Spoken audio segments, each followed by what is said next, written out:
E meu padrinho, caralho, tinha sua capa de honras, levava-me com ele, quando não chovia, a cebolheiro. Metia-me, tapava-me com a capita como se fosse a filha e ensinava-me bom e malo, de lo bom e malo. Eu aprendi muitas doutrinas que ele me ensinou, mas também aprendi muitas asneiras que ele me ensinou. Que ela, pois, como não tinham filhos, e eu só me escapei, depois quase de chocada por vias disso. Não tinha filhos, o cabrão lastia como tinha um capital, e umas vacas bem gordas, havia muitas que antigamente não era a vida de agora, não havia dinheiro. Namoravam-se dele e ele prometia-lhe que ele deixava o que tinha, todo, até que les chincava. Essas solteironas. Caralho. Pois minha madrinha chegava-me a casa. Filhada, padrinho foi para dar uma tia. Não.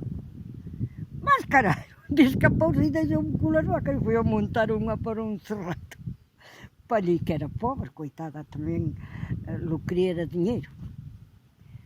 Naquilo, vim para casa, disse-lhe, olha aí, meu padrinho se foi para uma. Minha madrinha deu-lhe perdão, espreitou-lo. E foi um dia e apanhou-lo em riba dele.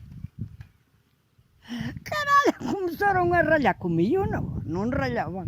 Comigo não, mas eu já era uma mocinha.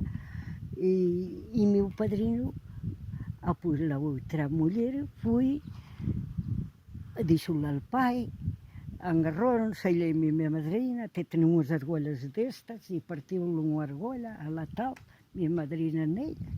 Naquilo, começaram a ralhar e sempre a discutir um com o outro, comigo não, como queriam é igual.